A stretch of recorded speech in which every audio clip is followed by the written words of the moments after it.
Hello, everybody. Kay Crystal Griffith here, and welcome back for a special edition of your Daily Digest of Emotions, Wisdom, and Your Body. Today, I'm going to be actually sharing with you the presentation that I just gave at Seek the Heart 2021 on 10 stealth tools for emotional health. So bear with me as we get all the technology going, but we're going to share our screen. All right. Are we ready? I'm making sure that we're ready and then praying that it works. I know, guys. Sometimes it works like a charm, and other times you're like, what are you doing? All right. I think it is working. We're going with it. All right. 10 stealth tools for emotional health. So, did you know that emotions are your body wisdom? Here's a little disclaimer. I'm not a doctor. I do not play one on TV or any social media platform. I am a researcher. I also have my master's in education, several trauma and inner healing certifications, as well as emotional freedom technique certification, and a few more. So this is really for your education, edification, and encouragement. So grab a pen and paper. I have lots of information to share with you today. So these are all going to be tools that you're going to be able to use throughout your life. So what are we really talking about today? Emotional health convergence, things that are converging together. So first of all, what is emotional health? Second, what's the emotion brain alliance all about? And third, what are some peacekeeping tools for your mind, body, and spirit as you continue keeping up that alliance? So our first step is really our emotional health. So in our emotional health, we have to understand what we're really talking about here. The definition of mental health typically refers to the state of being related to the brain and mind, thoughts, feelings, and behaviors.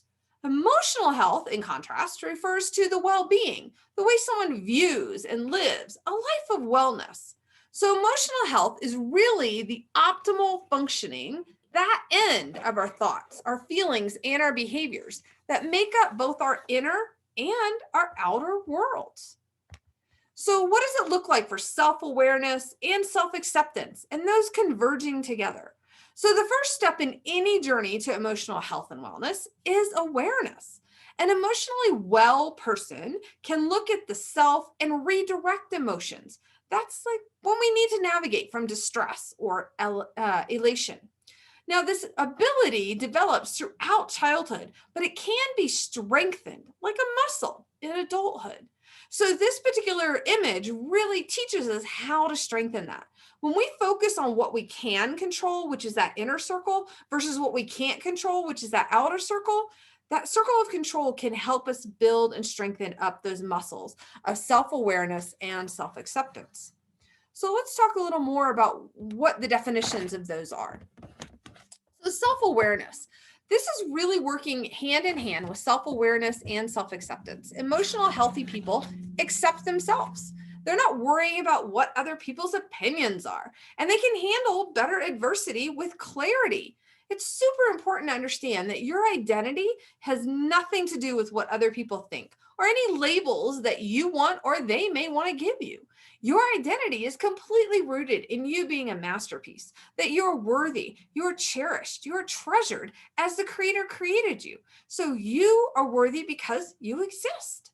So emotions from a healthy person might even though allow themselves some space, maybe behind closed doors, to maybe throw a temper tantrum. I can tell you there's been many a time I've been punching a pillow with especially new diagnoses and frustration about what's going on with them and the frustration of not knowing. You know, fear of the unknown is a big issue for everybody. And when we don't know what's coming, we tend to get ourselves pretty excited and anxiety, don't we? So high levels of self-care are going to be super important in this as well. So this is when somebody really experiences a good emotional health. They're taking care of themselves.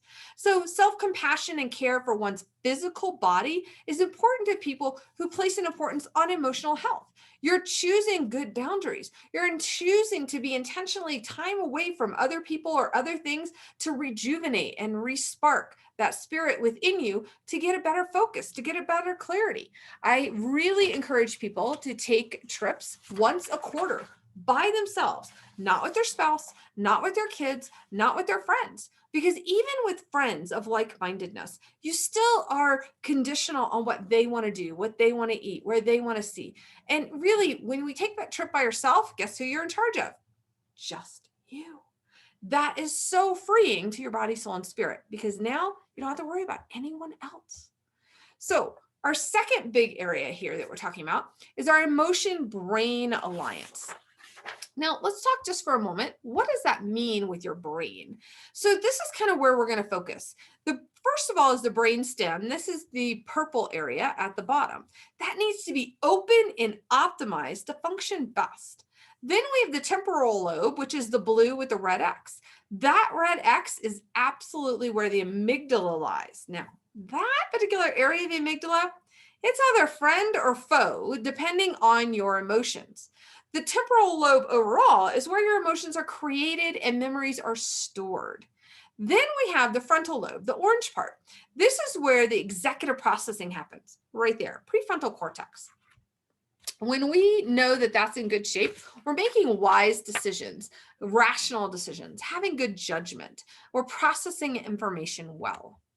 So number 4 in our 10 stealth tools is really understanding knowledge is emotional power. We have to understand that that limbic system that you see there in the blue, where the amygdala lives with the red X, that can absolutely create havoc throughout your entire body. So that yellow area is the prefrontal cortex. That, when threat is strong to you, the amygdala acts quickly, and then it may overpower the frontal lobe, automatically triggering a fight or flight response. So without your frontal lobe, that yellow area right there, you can't think clearly. You can't make rational decisions. You can't control your responses. And basically, your control has been hijacked by the amygdala. It's a little terrorist in your brain, really. So you can see from the red, yellow, and green what happens with fight, flight, freeze, or faint. Now we're missing faint off of this particular list. But really, when we're in a danger situation, we have to create an escape plan. When we feel like danger's coming, we're just kind of watching or maybe on hyper alert sensitivity. But then green, go, we're hanging out with our peeps, watching some TV, eating some ice cream, right? So we want to stay in green for the best of our ability. So let's talk a little more about this fight, flight, freeze, or faint. There is one other F, it's called fawn, and that's about people pleasing. So we've gone to another place that if I keep pleasing everybody, then my system will be okay. That is not quite the case, because now you have crossed your boundaries. You're willing to do things that you don't feel comfortable with. And to be honest, you're probably doing more for them than they even want to do for themselves. So that gets you in a whole codependency area. So we want to leave fawn alone for right now. We're just going to focus on fight, flight, freeze, or faint. These are situations that our bodies are creating an escape plan to either stay and fight, to take flight, I'm out of here, paralyzes our systems, or even causes our systems to overload and you faint. And so around here in the Rockies, we have a lot of parks, right? And so we have cougars and bears and a variety of other animals. And when we're talking about those animals, we go in and we're already on a heightened alert a little bit. We're kind of in the yellow area because we know they can exist in our parks. But at the point that we begin to hear the rustling in the woods or we hear the noise, we then move into fight, flight, freeze, or faint. And at that point, I'm just going to tell you, just get back to your car, right? Because you don't want to be in the middle of any of those situations. Now, in a typical 4-H situation, fight, flight, freeze, or faint, the amygdala, remember, sends signals that stimulate your automatic nervous system, your ANS. Your body then releases adrenaline and cortisol, your heart rate gets faster, your pain perception drops, and your hearing sharpens. It's listening for danger. Your peripheral vision increases. You're looking for things on the outside, and your blood flow increases to your major muscles, protecting your core organs. So signs and symptoms of emotional distress might look like just a short fuse, actually, some irritability, obsessive compulsive behaviors, a lack of energy. I know that can come from a lot of different things, right? Memory problems, even isolation. Perhaps you're so bent on not wanting to deal with anyone else's drama that you just begin to isolate. That's actually a flight response for many, many people, and they don't quite catch that. So what is this actually doing in your brain per se? So number 5 of our self tools is understanding your brain escalator. You have an upstairs brain and a downstairs brain. So upstairs brain is really that prefrontal cortex. So if you've ever had a concussion, which is also falls under traumatic brain injury, your prefrontal cortex is often influenced and affected. So just double check that. So your upstairs is your logic, your impulse control, your reasoning, your executive processing, your focus, your multitasking.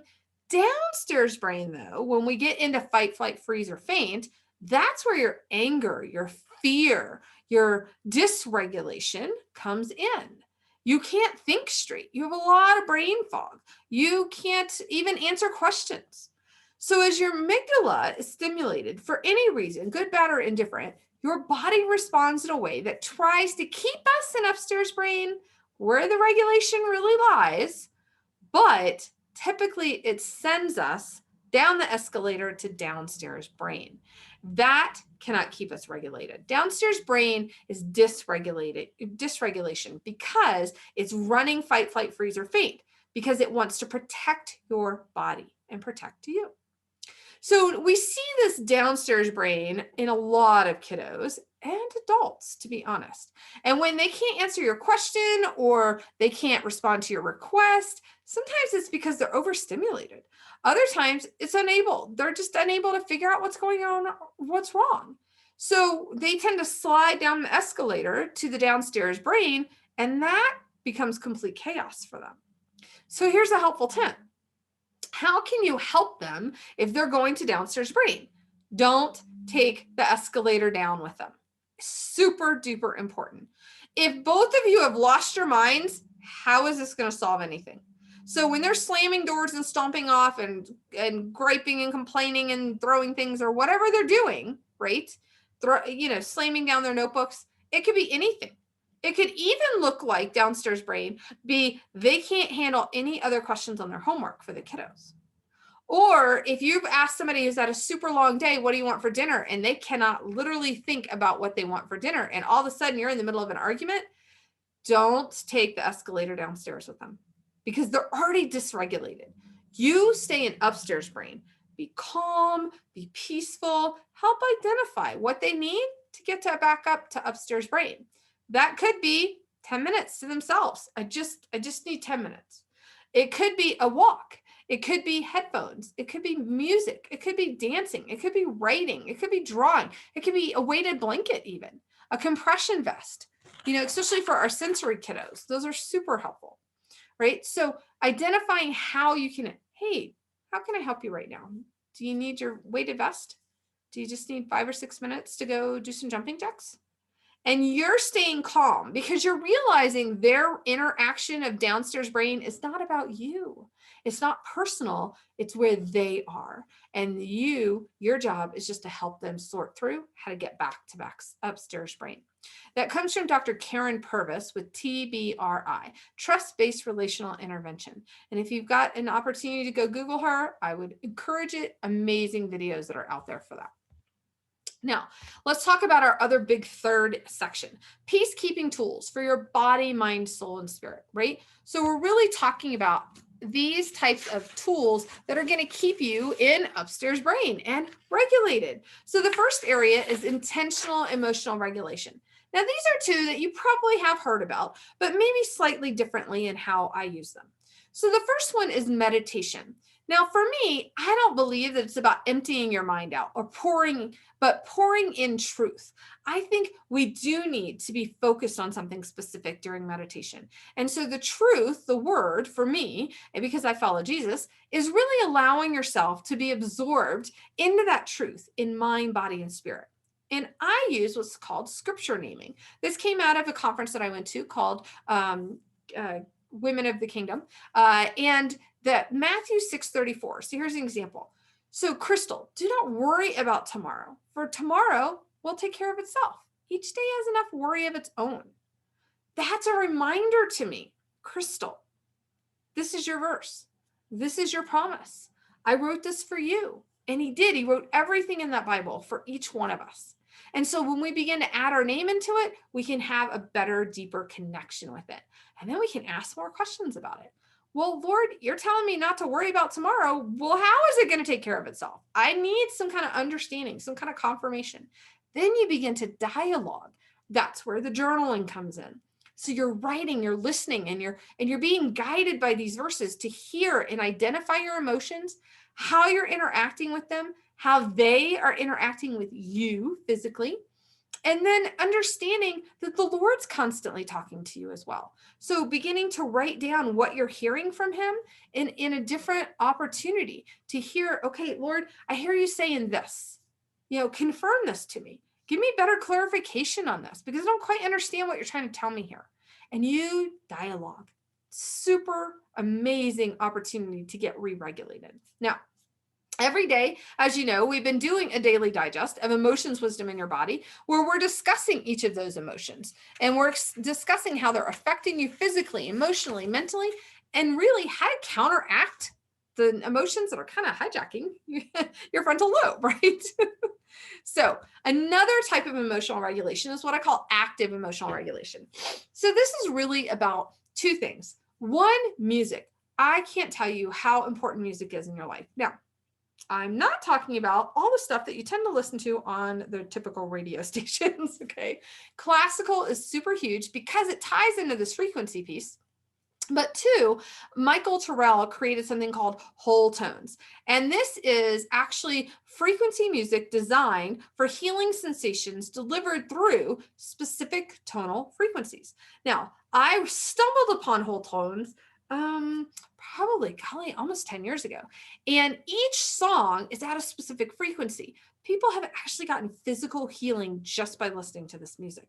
And this is really based on, in the Bible, if you remember that David would often play the harp for Saul. And he either would be like super excited and energetic by what David was playing, he'd be peaceful and calm by what David was playing, or he would be absolutely exasperated by what David was playing. Go, get out of here. I don't want to hear you anymore, right?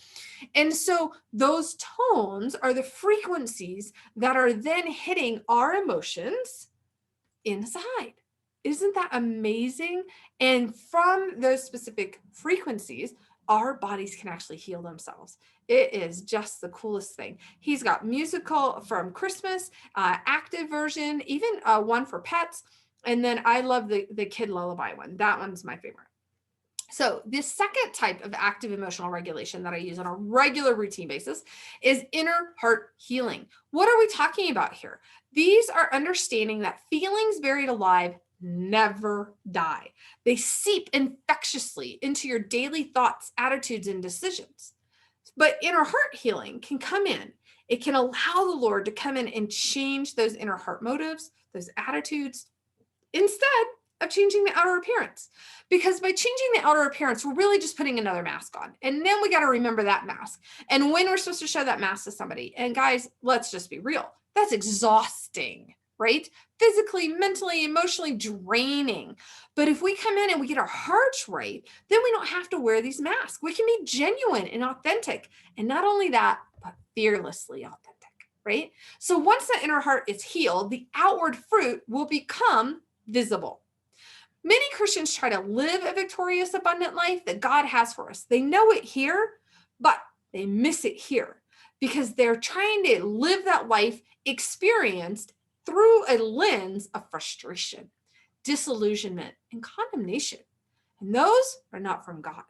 God has for you conviction, which allows us to repent, turn of our ways, and get something different from our lives, go a different direction. But that guilt, shame, and condemnation, they're from the enemy. And if he can keep you involved in those, guess where he doesn't keep you? He keeps you involved in the mess and the chaos. And instead, where should you be? Listening, walking in peace and calmness with the Lord. And so choose one or the other, right?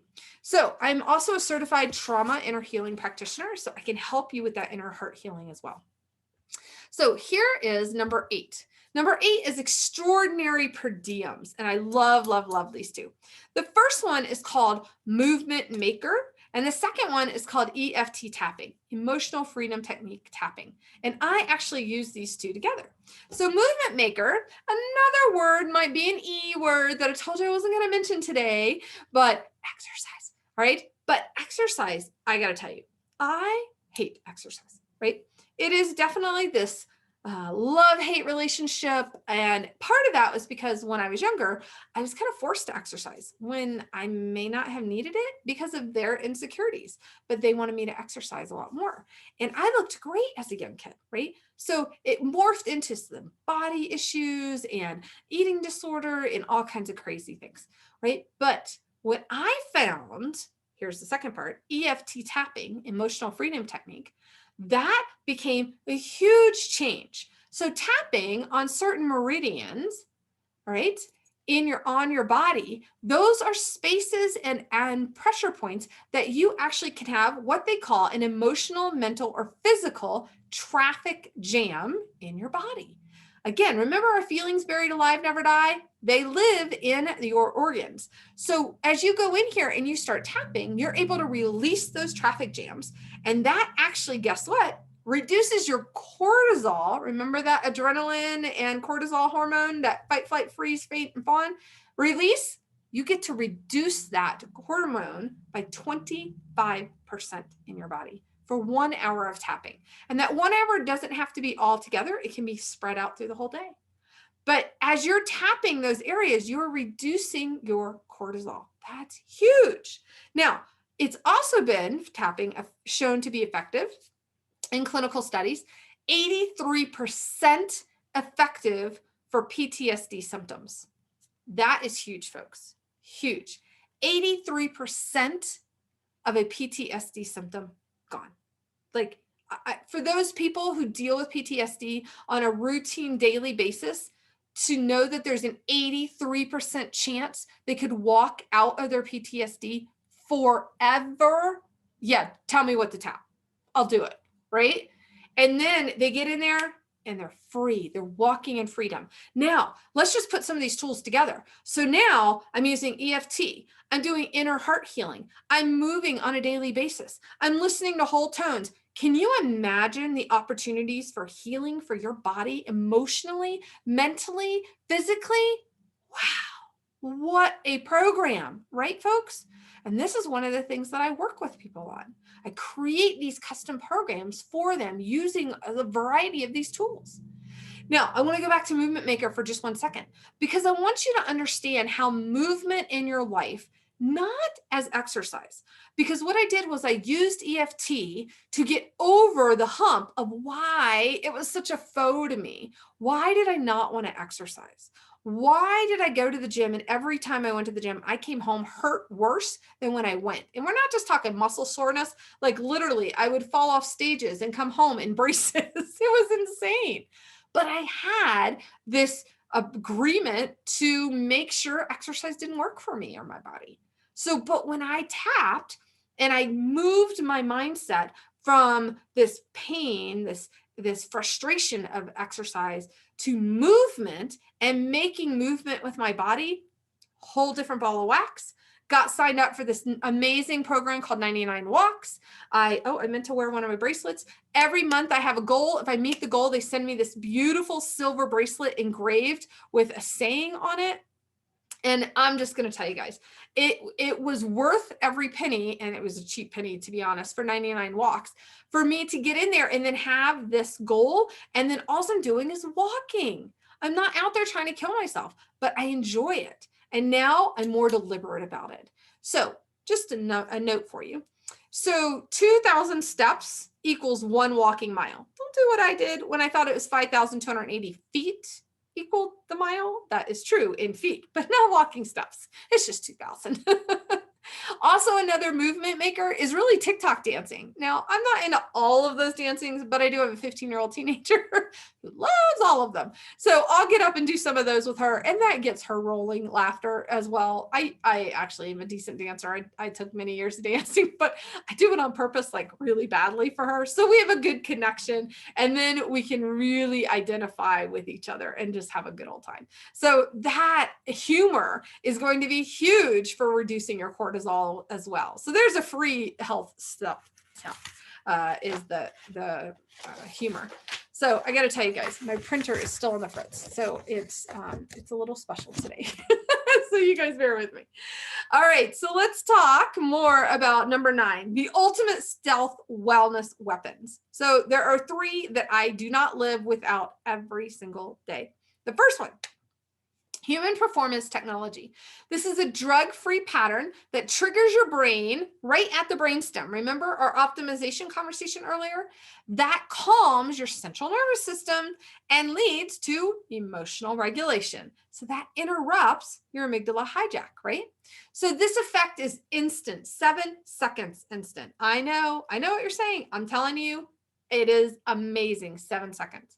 And then you get an improved balance, you get mobility, you get pain management. And for me, huge pain management because I have spinal stenosis, I have something called OI, I have hip issues. So, having Zumba does not ever help me.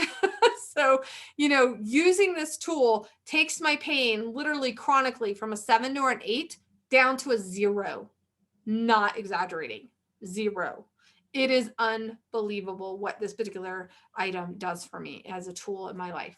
Now, one of their clinical studies showed 100% of participants. That means everybody in the program, everybody in the study had a 36% increase in brain optimization. What would you do with 36% more optimization in your brain? Think about that. If you had more brain power, if you had more clarity, you had more vision, what could you do? Take over the world? I mean, it'd be amazing, right? Now, the second one is CBT, cognitive brain technology. And you're actually looking at it right there on my arm. And this is a drug-free pattern that triggers the prefrontal cortex and interrupts the hijacking even more so. So it allows you to take back control of your executive processing.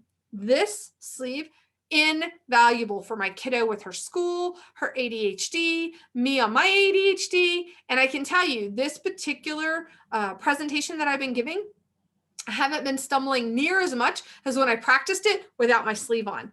It is amazing what this does for your body. It helps you regulate your brain. Now, the third piece as a stealth wellness tool is actually this little thing right here. It's called REM. It's a patch that you wear at night. Sleep deprivation really leads to more repetitive negative thoughts. Being overly tired can make you even more emotionally reactive.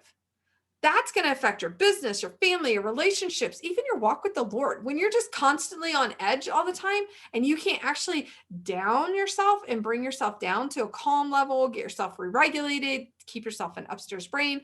But out of those 8 hours that we're supposed to sleep, 2 of them minimum should be in that REM, rapid eye movement state, right? This is when our brain resets itself. It takes out the garbage. It cleans up the toxins throughout our body. I mean, can you imagine what an extra hour of detoxing in your sleep could do for you? Could do for that exhaustion you feel? Could do for that energy that you feel? Could do for that brain fog that you feel? I'm just saying, it's worth trying, right? All right, so let's talk our last thing. You guys have been awesome so far. So number 10, embracing emotional health every day. Every day. It is a conscientious, intentional, deliberate choice. We're embracing life. We're embracing our purpose and calling. We're living our living legacy. A legacy is not always about once you pass, but a living legacy is about what you're doing for kingdom impact today, in this moment, for those that are around you, for those who are across the world. What are you doing for impact? So what are the ways to do that? First of all, identify your personal strengths. Build them. Build up your strengths, just like those muscles that we just talked about. Living from those personal strengths. Knowing what is positive and live in that. So learning optimism, realistically seeing positive, even in the bad situations. We all walked through ridiculous, insane situation last year, right? In 2020. But a lot of people are going to tell you, oh, 2020, that was like the worst year ever. I'm not here to tell you that. I'm here to tell you that 2020 was one of my best years ever. Why? It taught me how to pivot. It taught me how to build a business online. It taught me how to interact with people on a better, deeper, more connective level. Instead of just saying, hey, how's the weather? Like, we get straight to it. We're talking about what's God doing in your life? How are we going to do that? I just attended a conference for all of last week on some amazing business tools as well. 45 hours in this chair for Zoom. This is why I like Movement Maker. I had to get out there and walk for my 15-minute breaks. And the cool thing is I've been to a lot of conferences. I'm 48. Yeah, today I'm 48. Tomorrow I might not be. Today I'm 48. I've been to a lot of conferences, and some of them have been short, some of them have been long, some have been interactive, some you just go, you show up, you do your thing, and you leave. But that conference where I was actually on Zoom, we had more interaction and connection in this conference in the last week from a kingdom perspective. We would go get our lunch, we'd come back here, and the people that were attending virtually, because there were about 30 people who were attending in person, we'd eat our lunches together. And there were people from all over the world, Australia, New Zealand, UK, Europe, all that. So we're all in different time zones. So we bring our lunch, and one of the lunch times was so cool because one of the gals was so vulnerable. She's like, hey, my friend, I had to have a funeral this morning for somebody, and now I just got a call that one of my friends just committed suicide. And we were able to stop what we were doing in that moment and pray with her and lift her up and encourage her. And guys, you don't get that at all these other conferences. Like, this was an opportunity to live a living legacy right there in that moment for somebody who needed it. That's what we're talking about. And then from there, developing courage to define and then live your life worth living. Honing resiliency, the ability to learn and bounce back from setbacks, as well as flexibility in facing challenges that come your way. Seeing the good in yourself, developing a healthy self-concept. Building a small network, even if it's small right now. I literally have 90 new friends from this conference last week. And these are all people that I interacted with consistently for 5 days over those 45 hours. And so when we're building that social network, it can be virtually right now, but it doesn't have to be in person. But if you can be in person, be in person. I went and met one of those people out of that conference at the mall. She happened to live in the same city. We didn't realize it, met at the mall, and we walked, got a little mask on, drinking our drinks and chit-chatting, connecting, right? So build your networks, even if they're small. Creating a set of coping skills for dealing with mental health difficulties. The fact is, folks, we are not all going to have perfect, amazing, beautiful blue days, like blue as in sky blue, right? Sometimes we're going to have blue as in emotionally blue. And how do we walk through those? So how can you use some of the tools that we've talked about to help you walk through those days? Living life with a sense of purpose. What is your calling? How are you making an impact? How are you creating a living legacy? Those are all key pieces that I can help walk you through. And then honoring your sense of creativity in your hobbies and your leisure time. So, last reminder, what have we been talking about today? Really, convergence for a lifetime legacy every single day, implementing these tools. Emotional health, it starts and equals self-awareness. Knowing what you're feeling in the moment makes all the difference in the world. Emotional and brain alliance, we got to keep each other happy. And then implement just one of the tools a day for your mind, body, soul, and spirit. What we're looking at really is when we have that inner heart healing, we go from absolute chaos, traffic jams, more emotional craziness, and then we get our heart rate. We have inner healing, and then everything begins to lay itself out. Then we're happy. Then we can walk in health and peace and calmness. So I hope that this was helpful for you guys for our 10 stealth tools for emotional health and wellness. So if you have questions, PM me. I love to answer them. If you want to know more information about any of the tools that we've been talking about, please contact me. There's my information right there on the line. Facebook, it's under Destiny Infused Life. And I'm also on YouTube. And so Crystal Griffith at gmail.com if you want to email me, or come visit me, sign up for your free feelings wheel, another freebie, and we can offer you that at kcrystalgriffith.com. Now, if you think that you are interested in some of these tools that I mentioned, not only PM me, but I tell you what, why don't you email me your name and address? I will drop one of these free tools in the mail to you to try. because I believe in them so much. These are all tools that I use consistently. I'm never going to be that person that tells you to go use something and they don't use it. I'm going to tell you, this is what I'm using, and I use it on purpose. So I'm going to share with you the tips and tools and resources that work, not only for my life, but my daughter's life and all those other lives that are out there. It's a pretty amazing event. All right. Until then, you guys have an amazingly blessed day. Take care.